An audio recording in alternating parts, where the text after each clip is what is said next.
That's right. Back in the place right here. It's 90.9 FM KHDC here in Salinas, Monterey, and Santa Cruz.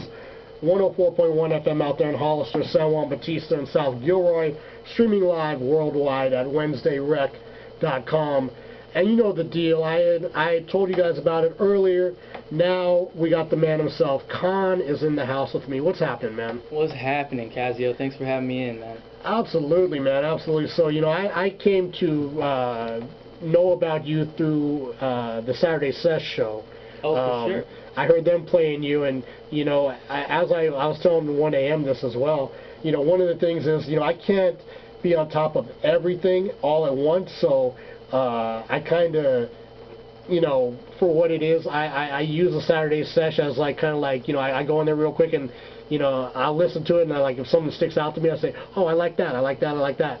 And so that's, you know, what I did. I went and I started like picking stuff out, you know, to spice up this playlist. That's how I came to discover 1 a.m., discovered you, and here we are. Right on, hey. You know? It worked. Shout out to MA7, you know, and Cal P for bumping that local good stuff and just seeking us out, you know, and doing that work. Absolutely, man. So, you know, take me back. I mean, let's start from the beginning, you know. Where does Khan come from? And don't say I come from my mom. Well, I already know that. But, I mean, you know, what's your background, man? Well, oh, man, that's a big question. But I guess I start with where I did most of my growing up, which was in Modesto, California, out in the Central Valley.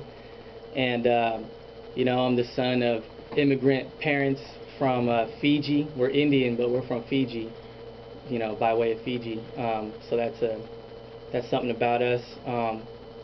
You know, I started making beats and getting into music when I was in high school, you know, when I was trying not to, you know, anger my parents every time I'm trying to go out and kick it with the homies. You know, they would always get mad at me all the time. So, you know, when I was trying to be cool and just chill at home, I was always in my room making beats on my computer. You know, I had the internet. I was all over the internet, you know, scoping out music and all that. But yeah, I used to make like weird little strange kind of experimental beats. And I used to listen to a lot of hip-hop music, and eventually I just started freestyling with the homies when we'd kick it after school, and just, you know, shooting the breeze and getting into trouble and trying to stay out of trouble. Right. And I was like, you know, we're kicking it every day, and we have this time every day. Let's do something. Let's start freestyling. My friends were like, what are you talking about? You know, like, that was just not really too common where I was at. And so, you know, I just kind of broke ice there and just started kicking rhymes for fun, totally. Just a lot of imitating and a lot of, you know, just trying new things out. And it stumbled into this thing called rap, and I just couldn't stop. Yeah, so I was going to ask, you know, being an immigrant, you know, coming, you're from Modesto, right? That's right, yeah. You know, what was it about the particular style of music, you know, hip-hop in general? I mean, what was it about that drew you in?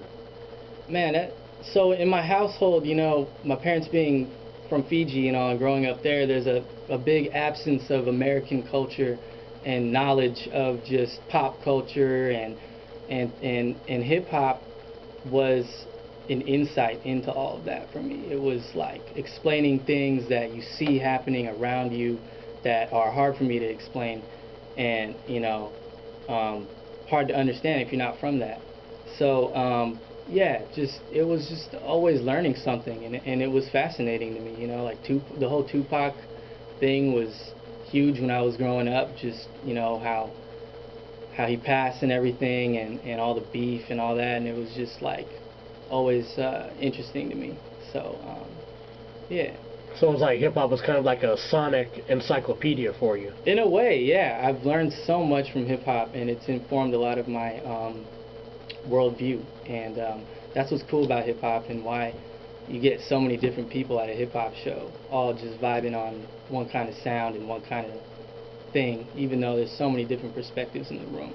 Absolutely, man. I mean, the one thing about hip-hop, it has no color lines. There's no, you know, preset notions of, you know, who should be into this and who should not listen to it, and you know, et cetera. It's like it's open to everybody. Word, no doubt, and it's yeah, it's a beautiful thing.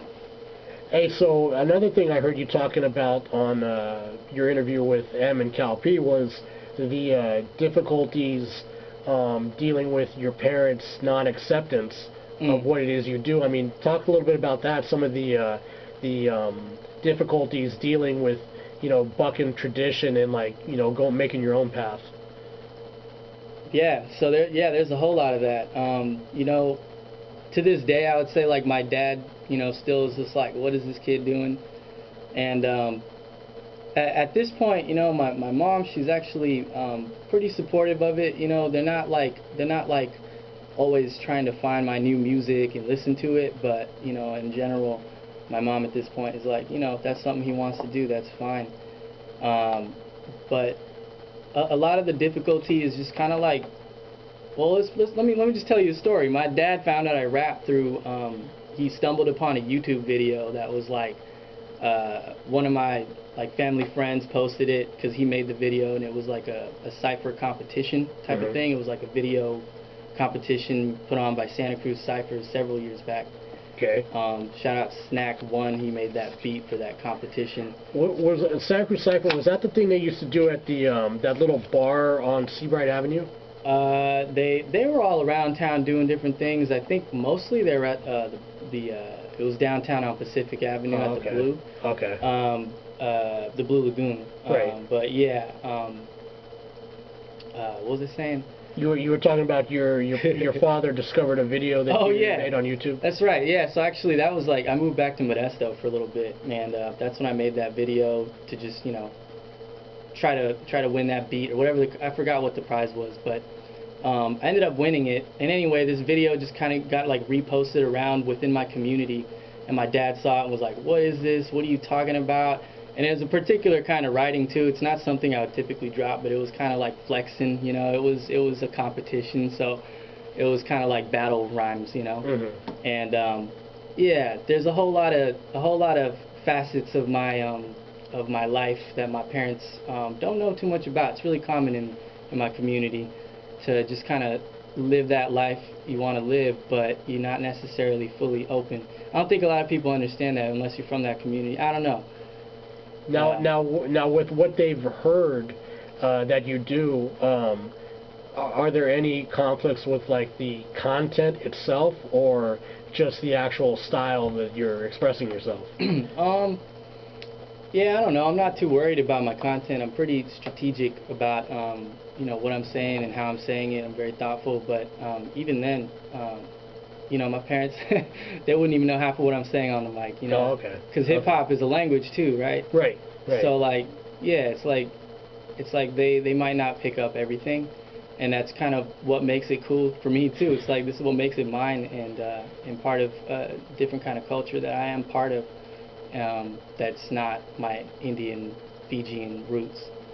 It's that kid versus parent dynamic that's happening. It's like, well, you know, you can't know everything about what I'm doing. Right. You know, type thing. And at some level, they have to relate too, because like they grew up in Fiji and their parents are from India. So like, I'm sure that was something, you know, that was something they had to, you know, tiptoe around a little bit too. But so were they actually born on the island, or did they relocate from India? They were born on the island. I'm pretty sure both my parents were born in Fiji.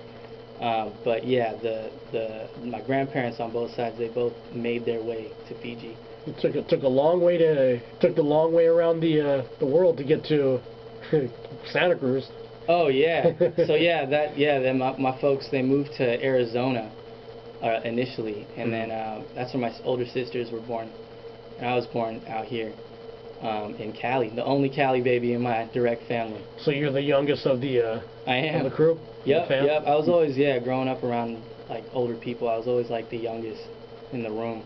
Nice, man. Well, you know, one of the reasons you're here today is to talk about the Dead Kennedy EP that just came out. It's available. That's right. On all platforms. Yep, it's available on all platforms and a record store in Santa Cruz.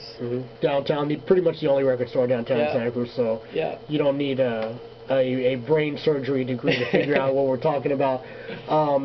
Khan's going to stick around for a little while longer. We're going to talk about the little kind of, I guess you would call it like a, kind of like the posse that you build up with Nexus and 1AM and oh yeah, you know your little kind of like a native tongues type vibe going on, as well as an event coming up next week. We're going to give out some details on that. I'm going to get into Casa de Kennedy right now.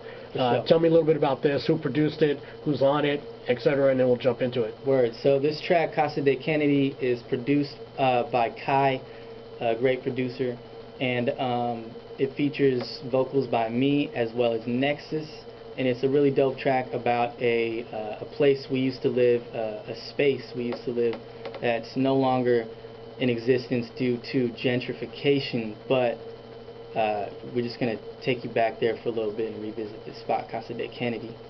Nice, man. So let's jump into it. This is 90.9 FM, KHDC, here in Salinas and Monterey and Santa Cruz. Also 104.1 FM out there in Hollister, San Juan Bautista, South Gilroy, and streaming live worldwide at WednesdayRec.com. That's right, man. Back in the place right here. It's 90.9 FM, KHDC Radio Bilingue here in Salinas, Monterey, Santa Cruz. Also 104.1 FM out there, Hollister, San Juan Bautista, and South Gilroy. Streaming live everywhere on the planet at WednesdayRec.com. Back in the place, still hanging out with the homie Khan right now. Yep. What's going on, brother? Just chilling, man. It's been a nice conversation. Yeah, man. Both on the air and off the air, man. We're getting to the heart of a lot of matters. Yeah. You know, talking about a lot of things. But I got to know, you kind of got like a little collective going on between yourself and Nexus and Kai and 1AM. How did the whole, like, I mean, loose collective kind of, how did that all come together? How did you guys meet? How did you guys hook up? And, you know, what's the future hold? All right, let's see. Oh, man. There's so many connections that were involved with running into 1AM. Let me just start with how I met 1AM. That was a cool night. We came to this show out here in Watsonville. It was me and Nexus. We rolled up to this show we heard about. It was a hip-hop show happening at some random restaurant, you know, down in Watsonville. And I believe it was all women's lineup. It was put on by a crew called Revolunas, I believe. Okay. Probably in collaboration with some other folks. But anyway, you know, it was a pretty good show, but one person really stood out to me, and I just had to go and talk to her, and it was 1AM, because she was, I was like over at the bar, like grabbing a drink, and just I had to turn around. I was like, what is going on over there? She was spitting flames. And so I went over there, and I couldn't see, you know, anyone performing. I was like, where is this person? And as you know, 1AM's a short cat. So I get closer, I push the crowd aside, and I'm like, yo, this cat is ripping it. 1AM is her name. And so when she got off, she was at her merch table doing her thing. We traded albums. I was like, yo, I don't have the money right now, but I got a CD, and she was super cool about that. I feel like most artists wouldn't be all that cool about that. Right. She, you know, because she didn't even know me. I'm like, yo, I got a CD, right? Like, it's like, yeah, good for you. Yeah, for real, right? So she was very humble, you know, and so we traded CDs, and I was loving her CD. It was a CD called 17. It was a really great CD. I traded her Occupied EP for that, and it was kind of like we were both fans of each other after that, you know. She would hit me up like, yo, this CD is crazy dope, you know, and she's like posting it on her social media. And this was what, maybe 2 years ago? Yeah, I guess now like 2 years ago, yeah. Okay. And yeah, we kind of like stayed in touch, and so my friend Space Cadet threw this kind of artist retreat / like music festival up at they have he lives on this property up in Aptos in the hills. And I was invited, as well as a lot of great artists I know, and 1AM was kind of like just entering our circle, but she was so dope we had to invite her to this. And so we said, you know, bring someone else out, and she brought Kai out with her. Actually, Kai showed up before her, so he walked into this thing, and we're all like really close homies kicking it. And he's stumbling in like, yo, am I at the right spot? And we're like, yeah, dude, you're welcome here, brother. Like, and yeah, this cat Kai, he was just so cool right off the bat. You guys are like, hey, did you invite this guy? Is he with you? Exactly. It was something like that, you know. But as soon as he said 1 a.m., I was like, oh, okay, we got to get this man a drink. What's happening? We hit it off right away. Like, you know, we were just kind of like freestyling on the porch. This guy starts breakdancing. It was crazy. I was like, all right, this guy's got good vibes, you know. And come to learn, he makes beats. And yeah, he shot me some beats, and we've just been working together. We just kind of like gravitated. All of us gravitated towards each other, just off of, you know, the kind of music we're all making, you know. So, are there any plans, any talks to do like a full like EP or CD release of like all you guys together? Not quite yet. Nothing that we've talked about publicly, but yeah, you might see some things happening. Okay, because I know, you know, 1 a.m. she's always working on new stuff. I see her post up videos all day of her, you know, working on loops and, you know, coming up with stuff, and I figure, you know, you're always writing, and you know, Kai seems to be, you know, prolific, and, you know, he's always making stuff, so with that abundance of resources to work with, I would figure there's got to be something on the horizon. Word. That's good feedback, man. Keeping it close to the vest, huh? Straight. Not putting anything out there. Well, yeah. You know, it's all good. So, you know, before we, you know, start winding the show down and whatnot, what you know, what's your take on the current state of hip hop? Being a local independent artist, you know, locally, you know, what's your take on how the scene is, and what's your take on just, you know, a general national outlook on things? Man, hip hop is it's on fire right now, man. Like it's everywhere, and everyone's participating in it, and like every neighborhood, and I think that comes with a lot of great opportunities, and it comes with a lot of good things, a lot of innovation, a lot of different sounds, a lot of different perspectives, and that's cool. But I also think that it has some drawbacks, you know, like, you know, it's very saturated. There's a lot of artists out there trying to do their thing. I think there's not enough platforms for them. You know, everyone's trying to get in where they fit in, and that's fine. But yeah, I don't know. I guess it's confusing too. It's just at a confusing place for me right now. You know, it's like like, for example, I'm someone who, and I think a lot of people feel this way. Like, to say you're a rapper has all these strings attached. You know what I'm saying? And all those strings, I think, are shifting too right now. Like, you know what I mean? Like, you can't really just stereotype an artist anymore. You never know who's making this music. Mm-hmm. Yeah, I don't know. It's in a cool place. If you're speaking locally, I think that right now it's very,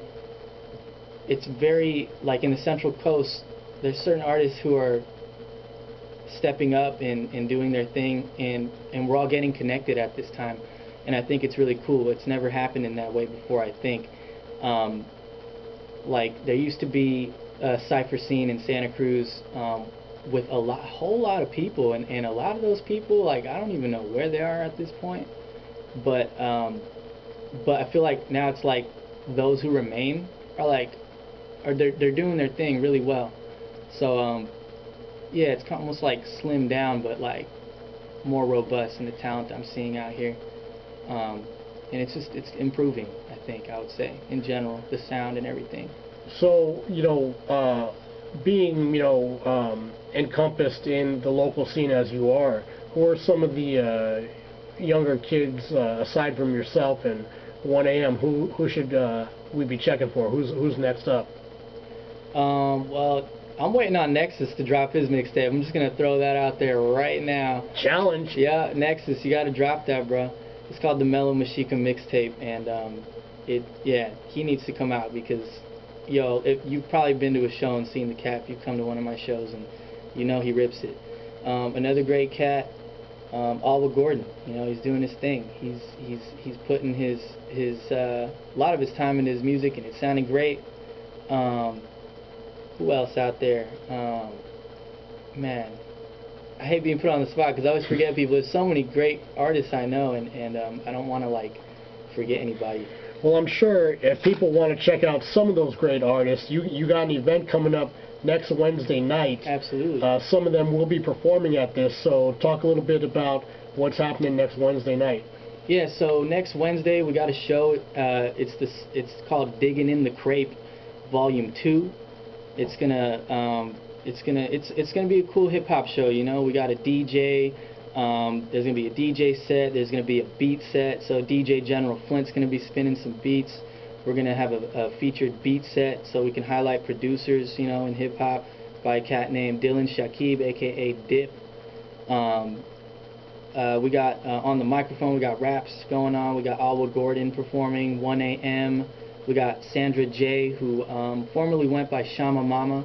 Her new album is sounding really lit, really dope. I heard it and I was like, yo, we got to put her on the bill. And then my homie Joseph Jason Santiago Lucora, very, very soulful, poetic MC, sure to take you on a journey. Mm-hmm. And yeah, it's an all ages show. And yourself. Oh yeah, yeah. You never, you know, yeah, some guy named Khan is performing there too. Yeah, I'll be kicking some rhymes myself. So this happening, as I said, a week from tonight, May 15th, 9 p.m. In Santa Cruz. It's called Digging in the Crepe. Yep. You know, that should give you a little hint right there. Where is that? 9 p.m. all ages. Yep, all ages, and if you're 21 and up, there's a full bar. You can get your drink on, and yeah, it's gonna be a good time. You can actually learn more about it on my social media. I guess I should plug that real quick. Absolutely. Instagram's the best way to get a hold of me, at jkhan _tho, THO. So that's letter J KHAN _THO. Because I'm Jay, but I'm Khan though. Right. And then that's the only social media you have is the Instagram? Yeah, it's really the only one I pay attention to. I might have a deactivated Facebook or something. But no Twitter? No Twitter. I have SoundCloud. You can always catch me on SoundCloud. You know, let's probably look up my album Khan. You Strike Anywhere mixtape or Occupied EP, or the Dead Kennedy tape. Dead Kennedy tape is available on all streaming platforms right now. Right. So iTunes, Pandora, all that, Spotify, all that stuff. Yeah, as well as Occupied EP. Those are both available on all your favorite streaming platform. Take your pick. Nice. And I also, so we're going to get into another one off of the Dead Kennedy tape. This is a discussion section. Sure. Talk to me about this before we finish up here. Yeah, so this track in a nutshell is basically about education and what that means, and schooling, and the privatization of education, and just the need to shift what we're doing. And so me and Nexus spit our perspectives on that. Check it. Good stuff right there, man. Want to thank you for coming in tonight. Next time you come in, you got to bring Nexus with you. We got to get both of you guys in here. Oh yeah, no doubt. And try to maybe even have a little freestyle. Maybe. Oh, I'd be happy to. Do something off the top. Sway in the morning over here. Let's do it. Exactly, man. Exactly, man. Exactly. So once again, this is Khan right here with Nexus, and Kai is on this too, right? That's right. Kai produced this beat. Yep. Discussion section, and that's it, man. We will catch you next week. We're out here. We'll catch you then. Peace. Peace.